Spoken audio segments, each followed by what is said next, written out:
मेरे प्रिय, सुबह तुम जैसे ही सोकर उठे, मैं तुम्हारे बिस्तर के पास ही खड़ा था। मुझे लगा कि तुम मुझसे कुछ बात करोगे।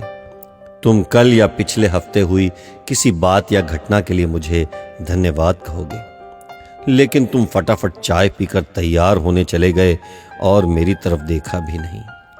फिर मैंने सोचा कि तुम नहा के मुझे याद करोगे, पर तुम इस उधेड़बुन में लग गए कि आज तुम्हें कौन से कपड़े पहनने हैं।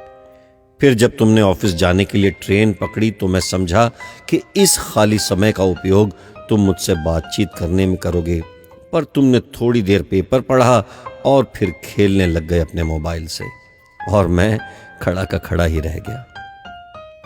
मैं तुम्हें बताना चाहता था कि दिन का कुछ हिस्सा मेरे साथ बिताकर तो देखो, तुम्हारे काम और भी अच्छी तरह से होने लगेंगे, लेकिन तुमने मुझसे बात ही नहीं की।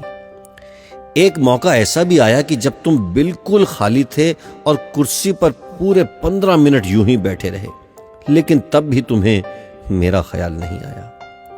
दोपहर के खाने के वक्त जब तुम इधर उधर देख रहे थे तो भी मुझे लगा कि खाना खाने से पहले तुम एक पल के लिए मेरे बारे में सोचोगे, लेकिन यह भी नहीं हुआ। दिन का भी काफी समय बचा था। मुझे लगा कि शायद इस बचे समय में हमारी कुछ बातचीत हो जाएगी, लेकिन घर पहुंचने के बाद तुम रोजमर्रा के कामों में व्यस्त हो गए, और जब वो काम निबट गए तो तुमने टीवी खोल लिया और घंटों तक टीवी देखते रहे। देर रात थक कर तुम बिस्तर पर सो गए।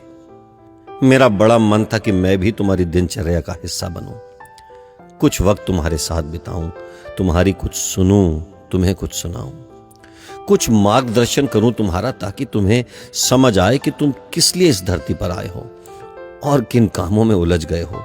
लेकिन तुम्हें समय ही नहीं मिला और मैं मन मार कर ही रह गया। मैं तुमसे बहुत प्यार करता हूं, हर रोज इस बात का इंतजार करता हूं कि तुम मेरा ध्यान करोगे और अपनी छोटी छोटी खुशियों के लिए मेरा शुक्रिया करोगे। पर तुम तभी आते हो जब तुम्हें कुछ चाहिए होता है। तुम जल्दी में आते हो और अपनी मांगे मेरे आगे रखकर चले जाते हो। और मजे की बात तो यह है कि इस प्रक्रिया में तुम मेरी तरफ देखते भी नहीं। खैर, कोई बात नहीं, हो सकता है कल तुम्हें मेरी याद आ जाए। ऐसा मुझे विश्वास है और मुझे तुमसे प्यार है। आखिरकार मेरा दूसरा नाम प्यार ही तो है, तुम्हारा यीशु मसीह।